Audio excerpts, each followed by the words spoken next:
Good morning students. असां जेको आहे ही नसुर जेको ॾिनल आहे पेपर पिया सॉल्व कयूं 2020 नसुर खां शुरू था कयूं। हिन खां पहिरें वारे में पहिरें पार्ट में असां हिन खां पहिरीं ताईं करे चुका आहियूं, यानी कि 66 क्वेश्चंस 66 क्वेश्चंस ताईं करे चुका आहियूं, 66 सवालनि ताईं करे चुका आहियूं। हाणे आहे नसुर पढ़ी हुनजा क्वेश्चन जा आंसर्स ॾियणा आहिनि। त माता जी शेवा इंसान जो मुख्य फर्ज़ आहे। जीजल जी शेवा आम जी शेवा जे मुक़ाबले में वधीक अहमियत वधीक उत्तम ऐं फल बि ओॾो ई अथसि। अमड़ जी आसीस आम शेवा खां घणी असराइती आहे ऐं क़िस्मतों जो दरवाज़ो खोले थी। जॾहिं माता जे प्रेम भरे हृदय मां आसीस निकिरे थी तॾहिं उन जो असर रामबाण जहिड़ो अणगस थिए थो। माता जी आसीस कॾहिं बि ख़ाली न थी वञे, उहो इंसान सख़्तु एहसान फरोमश थींदो ऐं फ़र्ज़ अदाई खां किरियल हूंदो जो माउ पीउ अॻियां झुकी नथो हले। दर हक़ीक़त बहशत माउ जे पेरनि हेठां आहे। बहशत यानी कि सुर्ग।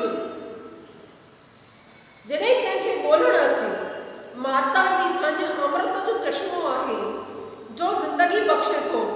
माता जी हंज हिंदोरो बणिजी, हिंदोरो यानी कि झूलो बणिजी निंड ऐं आराम ॾिए थो।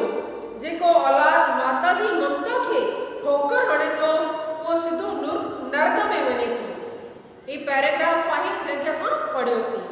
हाणे हिन जा क्वेश्चंस ऐं हुन जा आंसर्स असां लिखंदासीं इन ई पैराग्राफ मां ॻोल्हे करे। त 67 जेको आहे अमड़ जी आसीस आम जी शेवा खां घणी असराइती छो आहे। त 67 जो आंसर जेको आहे हिन में ई आहे। नेक्स्ट सेकेंड लाइन खां अमड़ जी आसीस आम शेवा खां घणी असराइती ऐं क़िस्मत जो दरवाज़ो खोले थी। 68 आहे कहिड़ो इंसान सख़्तु एहसान फरामोश थींदो। त जिते 60 ही नेक्स्ट आहे लाइनूं छॾे करे ई आहे उहो इंसान सख़्तु एहसान फरामोश थींदो ऐं फ़र्ज़ अदाई खां किरियल हूंदो जो माउ पीउ अॻियां झुकी नथो हले। 69 आहे कंहिंजो असर रामबाण जहिड़ो अणगस आहे। त हिन जो आंसर आहे जॾहिं माता जे प्रेम भरे हृदय मां आसीस निकिरे थी तॾहिं उन जो असर रामबाण जहिड़ो अणगस आहे। तव्हांखे जेकॾहिं हिकु दफ़ो पढ़ण में नसुर ऐं टुकर जा आंसर्स नथा मिलनि त तव्हांखे ॿियो दफ़ो क्वेश्चंस पढ़ी करे उनखे ध्यान में रखी करे पोइ वरी पढ़ंदव त तव्हांखे आंसर्स जेके आहिनि मिली वेंदा, है न। छोकी असांजा क्वेश्चन्स में ध्यानु हूंदो त सिधो असांखे उनजा आंसर्स ॻोल्हणा हूंदा ऐं असां भले हुन में पेंसिल सां टिक करे पोइ हेठि लिखंदा वञूं कॉपीअ में। अहिड़ी तरह सां निज़म में बि कंदासीं, हिकु या ॿ दफ़ो थी सघे त टियों दफ़ो बि पढ़णो पए त आराम सां आंसर्स लिखी सघंदासीं। 70 आहे बहशत किथे आहे। त हिन जो आंसर आहे माउ जे पेरनि हेठां बहशत आहे। टुकर खे ठहकंदड़ सिरो ॾियो, सिरो यानी कि नालो ॾियो। त माउ जी ममता या माता जी ममता। हाणे आहे अॻियां नेक्स्ट हेठि ॾियो नसुर टुकर पढ़ी अटकल 2 हिसे जेतिरो इख़्तिसार लिखी ठहकंदड़ सिरो ॾियो। ॿियनि वण ॿियनि खे भले ख़ातिर छांव ॾींदा आहिनि ऐं पाण उस में बीठा रहंदा आहिनि ऐं साड़ींदड़ गर्मी सहंदा आहिनि। नेक इंसान जी हालत बि वण वांगुरु आहे। इन नाशवंत शरीर मां कहिड़ो फ़ाइदो जेकॾहिं उन मां मनुष्य जातीअ लाइ लाभ नथो वरितो वञे। संदल खे जेतिरो गहिबो ओतिरो वधीक सुरहाण ॾींदो। हिते संदल यानी कि चंदन जो हिकु वण थींदो आहे, उनखे संदल बि चइबो आहे अंग्रेज़ीअ में। हिते संदल अखर प्रयोग कयल आहे त उहो चंदन जे वण जे लाइ आहे। चंदन जी जेकॾहिं टुकुर काठी हुजे, लकड़ी हुजे, उनखे जेकॾहिं असां पथर ते घसींदासीं त उन मां ख़ुशबू निकिरंदी।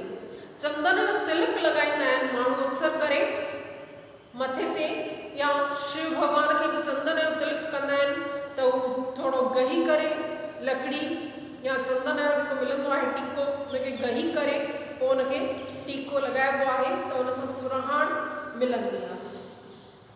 ठीकु आहे। हाणे कमंद जी गड़ीअ जा जेतिरा वधीक छूता लाहिबा उनखे टुकड़ा टुकड़ा कबो ओतिरो वधीक रस ॾींदो। यानी कि असांखे रस मिले थो कमंद जी गड़ी मां त उन जा टुकड़ा लाहे करे मथियां छिलका पोइ उन जो रस मिलंदो। उहे इंसान जेके नेक ऐं भला आहिनि से साह छॾण ताईं पंहिंजा गुण नथा भुलाइनि। उन्हनि लाइ कहिड़ो फ़र्क़ु जेकॾहिं हिन घड़ी मरण या डिघी मुदत खां पोइ। छा बि थी पवे जेके सही मार्ग ते हलनि था से कॾहिं बि ॿिए रस्ते ॾांहुं रुख नथा रखनि। उन माण्हूअ जो जीवन बेकार आहे जेको ॿियनि लाइ नथो जीए, है न। उहो कांवनि ऐं कुतनि जे जीवन गुज़ारण समान आहे जेके शख़्स ॿियनि जे सदके हयाती ॾियनि था से पक ई पक परम आनंद जे संसार में वासो कनि था। इन जो असांखे सारांश लिखिणो आहे। त सारांश में असां कुझु सिखूं लिखूं था हिन में जा वण ॿियनि जे भले ख़ातिर छांव ॾींदा आहिनि ऐं पाण उस में बीठा रहंदा आहिनि ऐं साड़ींदड़ गर्मी सहंदा रहंदा आहिनि। नेक इंसान जी हालत बि उन वांगुरु ई आहे, वण वांगुरु ई आहे। उहे इंसान जेके नेक ऐं भला आहिनि से साह छॾण ताईं पंहिंजा गुण नथा भुलाइनि। ख़ासि ख़ासि लाइनूं लिखियोसीं। उन माण्हू जो जीवन बेकार आहे जेके ॿियनि लाइ नथो जीए। उहो कांवनि ऐं कुतनि जे जीवन गुज़ारण समान आहे जेके शख़्स ॿियनि जे सदके हयाती ॾियनि था से पक ई पक परमानंद जे संसार में वासो कनि था। त इहो थियो हिते इख़्तिसार। हिन जो जेकॾहिं सुरो लिखिणो आहे मथां हेडिंग त लिखंदासीं जीव ॿियनि जे वास्ते। ठीकु आहे। हाणे नेक्स्ट आहे क्वेश्चन नंबर 73। तोते जी चुभ ॻाढ़ी ऐं वरियल हूंदी आहे। ही तव्हांखे हुन में करायो आहे त हुन में पैराग्राफ में जेके उल्टियूं सिधियूं लाइनूं ठाहे करे लिखिणो आहे तव्हां पाण ठाहे करे लिखी सघो था उन ग्रामर जे एकम मां। त इहो तव्हांखे पाणे करिणो आहे। 5 मार्कुनि जो आहे। विभाग इहा आहे लिखण जी क़ाबिलियत, यानी कि तव्हां केतिरो सुठी तरह सां लिखी सघो था। तव्हांजे पाड़े में पूरी सफ़ाई कान थी थिए उन जे लाइ पंहिंजे शहर जे हेल्थ ऑफिसर खे दरख़्वास्त करियो। त ही बि तव्हां लिखी सघो था। तव्हांखे डिस्कस करायल आहे कंहिं ग्रामर जी एकम में आहे 6 ग्रामर एकम 6 में हो। हेठि ॾिनल चवणनि मां कंहिं बि हिक जी उपटार करियो। हाणे दुख सुखनि जी सूंहं घोरियां सुख दुखनि में हीअ असां कई आहे पंहिंजे 9, 10, 11 जे किताब कॉपीअ में कई आहे। उन मां लिखंदासीं, है न। मां बि तव्हांखे डिस्कस कंदसि थोड़ा पेपर जल्दी जल्दी डिस्कस करे पोइ उन्हनि कॉपियुनि मां इम्पोर्टेंट जेके उहे वरी डिस्कस करे छॾींदसि ऐं तव्हां बि हिनखे पंहिंजो पाण खणी करे लिखो। ठीकु आहे। ॿियो आहे नेकी कर दरिया में लो। ठीकु आहे। हिन जो ॿियो जेको आहे उहो थींदो अहिड़ो ई अर्थ रखंदड़ हिकिड़ी ॿी बि असां कई आहे नेकी कर दरिया में लोड़, यानी कि ॿियनि सां भलाई करे असांखे भुलिजी वञणु घुरिजे। हिनखे बि असां डिस्कस कंदासीं। उन खां पोइ तव्हांजे स्कूल में मल्हायल शिक्षक ॾींहं जी अहमियत अटकल 100 लफ़्ज़नि में लिखो। त ही बि ग्रामर जी कॉपीअ में आहे, उन मां असां खणी वठंदासीं। कंहिं बि हिकु विषय ते अटकल 250 लफ़्ज़नि में मज़मून लिखो। प्रदूषण, त प्रदूषण जेको आहे उनखे असां करे था वठूं। सवाली पेपर जी आत्मकथा आहे ऐं जी ख़ुशि त जहान ख़ुशि। जी ख़ुशि त जहान ख़ुशि, यानी कि असांजी जेकॾहिं तंदुरुस्ती ठीकु आहे त असांखे सभु ॻाल्हि वणंदी आहे। त यक तंदुरुस्ती हज़ार रहमत इहा असांजी ग्रामर जे फाइल में आहे, उनखे बि असां कंदासीं। पहिरियों असां प्रदूषण करे था वठूं ऐं पोइ सवाली पेपर जी आत्मकथा करे था वठूं ऐं उन खां पोइ जेको आहे जी ख़ुशि त जहान ख़ुशि कंदासीं। ठीकु आहे। हाणे प्रदूषण